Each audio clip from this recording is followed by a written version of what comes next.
नमस्कार। पूरे विश्व के हमारे भाई बहनों के कहने पर या उनके अनुरोध पर पुनर्वसु नक्षत्र के ऊपर हम विशेष चर्चा करेंगे, क्योंकि पुनर्वसु नक्षत्र बृहस्पति का नक्षत्र है और संयोग इस बात का है कि इसमें एक चरण जो लास्ट का होता है उसमें कर्क राशि भी होती है। इसलिए जो हेडिंग है थंबनेल का, उसमें कर्क और मिथुन अवश्य लिखा होगा, लेकिन ये प्रभाव तीन चरण ज्यादातर जो प्रभाव और स्वभाव देखा जाए तो मिथुन की तरफ तराजू ज्यादा झुकी हुई है। मात्र एक चरण कर्क राशि होती है। अब हम बात करेंगे कि कर्क राशि का अलग प्रिडिक्शन होगा या मिथुन का अलग होगा। आप स्वयं इसको महसूस करेंगे। इसमें कर्क और मिथुन ना देख करके सिर्फ महादशाओं की चर्चा भी होगी, वर्तमान गोचर की स्थिति भी आपको बताने का प्रयास किया जाएगा। नंबर 1, पुनर्वसु नक्षत्र का जिनका जन्म होता है, पहले चरण में जिनका जन्म होगा उनकी 16 वर्ष की महादशा, दूसरे चरण में होगा तो 12 वर्ष की, और तीसरे चरण में जन्म होगा तो 8 वर्ष की। चौथे चरण में जन्म होने पर कर्क राशि होगी और 4 वर्ष की महादशा इसकी काउंट होती है। ये निर्धारित करता है बैलेंस दशा, इसको गर्भ दशा भी कहा जाता है, और भुक्त और भोग्य दशा का जो प्रमाण है वो गणित के आधार पर निकाला जाता है। अब हम बात करेंगे मिथुन राशि वाला जो पुनर्वसु नक्षत्र है, 16 वर्ष की आयु से पहले पहले, क्योंकि हमारे पास कोई यहाँ प्रैक्टिकल सामने कुंडली का कोई एग्जाम्पल नहीं है, सिर्फ बात करेंगे पुनर्वसु नक्षत्र की 16 वर्ष की महादशा बृहस्पति की निकल जाती है, और वो अच्छी दशा इसलिए रहती है क्योंकि मिथुन और कर्क दोनों के लिए शुभ फल प्रदान करने वाली दशा होती है। 35 वर्ष की एज से पहले शनि की महादशा निकल जाती है और इनके लिए बहुत शुभ फल देती है। शनि की ढैया या मंगल की कुछ दृष्टि या गोचर ग्रह के कारण कौन कष्ट पाता है, ये हमारा विषय नहीं है आज का। हम सिर्फ महादशाओं की गणना, किस साल तक किसकी दशा रहती है, सिर्फ इसी बात पर चर्चा करेंगे।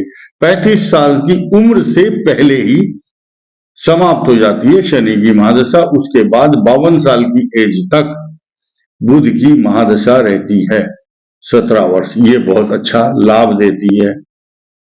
कर्क राशि वालों को विदेश भेज सकती है और मिथुन को बहुत धनवान बना देती है। अब सिंह, आप ये देखिए, सिंह को भी फायदा देती है। क्यों?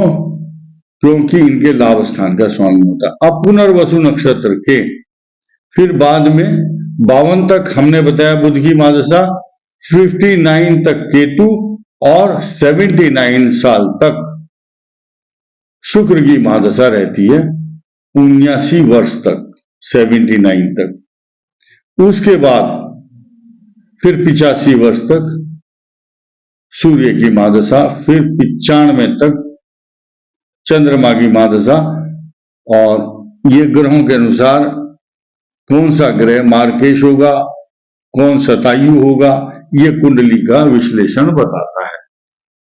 किसको क्या रोग होगा ये ग्रहों के ऊपर निर्भर करता है। अब मेष लगन हो और पुनर्वसु नक्षत्र, इनके लिए पराक्रम और सुख दोनों देने वाला होता है, और आगे दशाएं मैंने बता दी है कितने साल की कौन कौन सी दशा भोगते हैं। इनके लिए सारी दशाएं शुभ होती। वृषभ के लिए भी द्वितीय भाव में चंद्रमा होता है, तृतीय में भी होता है। आगे सब दशाएं अच्छा फल प्रदान करती हैं, बुध शनि बृहस्पति सब दशाएं।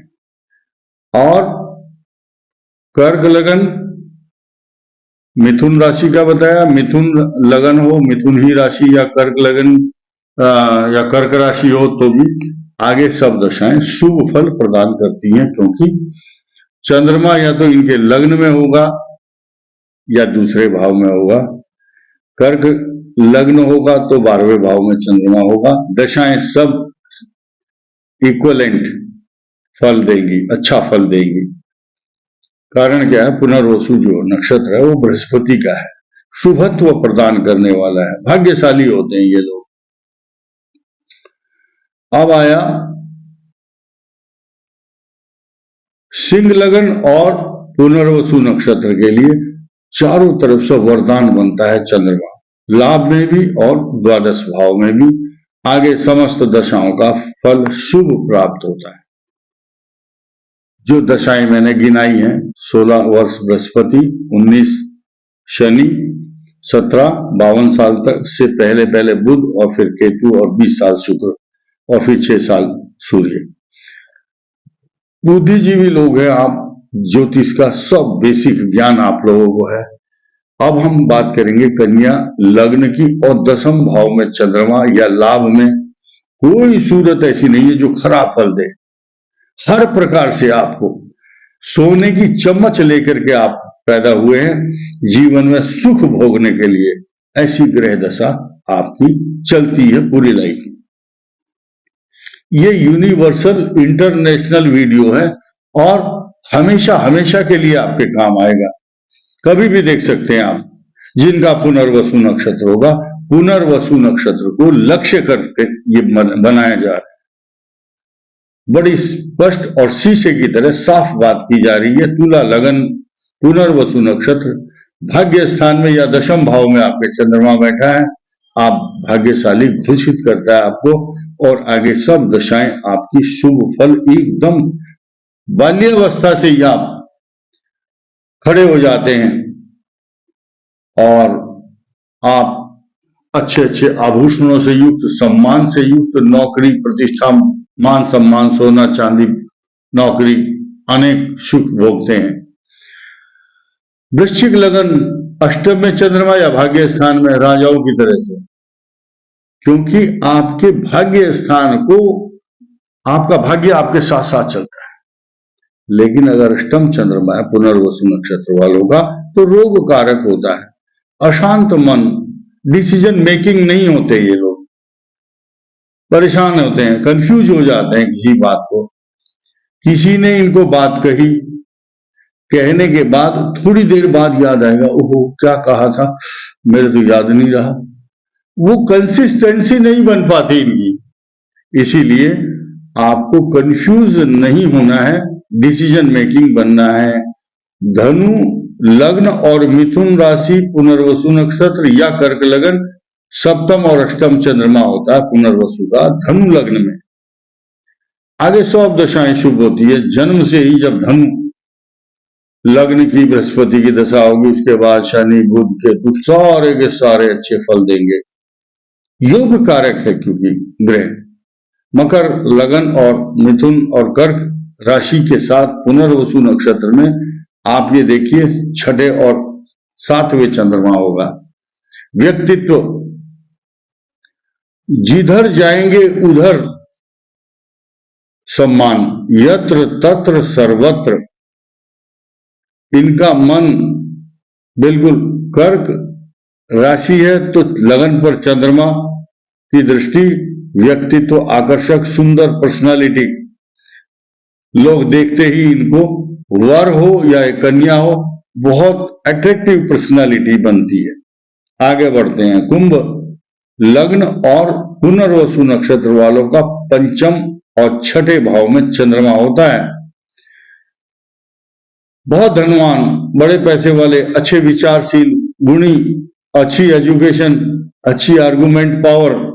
बृहस्पति भी अगर चंद्रमा को देखे तो अच्छे योग बनते हैं और गुड पर्सनालिटी के साथ साथ जहां भी जाएंगे अपना प्रभाव छोड़ते हैं। सब लोग इनकी तरफ देखते हैं और आशा करते हैं कि इनके मुखारविंद से कोई शब्द निकलेगा। If they are producing their words, अगर कोई अपने शब्द प्रोड्यूस कर रहा, प्रस्तुत कर रहा है, उसको उसकी जो वैल्यूएबल इंफॉर्मेशन है, मुख से निकली हुई शब्द बातें बड़े ध्यान से लोग सुनते हैं और उसको महत्व देते हैं। ऐसी स्थिति उनकी ज्यादा अच्छी होती है जिनकी सनलाइन या सूर्य बृहस्पति से प्रभावित हो या चंद्रमा। अब आगे सब दशाएं अच्छी शुभ भोगते हैं। मीन लग्न, चतुर्थ या पंचम भाव में जिनका चंद्रमा होगा, ऐसे भाग्यशाली व्यक्ति बिरले ही मिलते हैं। और चूंकि पुनर्वसु नक्षत्र है, इसलिए उसका स्वामी है गुरु, और गुरु का ही लगन है बृहस्पति का मीन लग्न। तो धनु हो चाहे मीन लग्न हो, बृहस्पति का ये लग्न होता है, बृहस्पति की ही राशि है। आगे सब दशाएं इनको अच्छा फल देती है। खास तौर से शनि की दशा में विदेश यात्रा या बाहर अच्छी एजुकेशन लेने के लिए इनके माता पिता इनको भेजते हैं। ये एक प्लस पॉइंट और पॉजिटिव चीज मैंने आपको बताई है। पुनर्वसु नक्षत्र वालों को एक बार फिर शुभकामनाएं। और इसके साथ कि जिनका पुनर्वसु नक्षत्र का चतुर्थ चरण है और कर्क राशि है, अभी कुछ समय तो इंतजार करना होगा। ढैया के कारण 29 मार्च 2025 तक कुछ कार्यों में विघ्न बाधाएं रहेंगी। डरने की आवश्यकता नहीं है। आपके लिए शुभ फल प्रदान करने वाले भी ग्रह इसी वर्ष अगले ही 1.5 महीने बाद आ रहे हैं। इस वीडियो में इतना ही। धन्यवाद।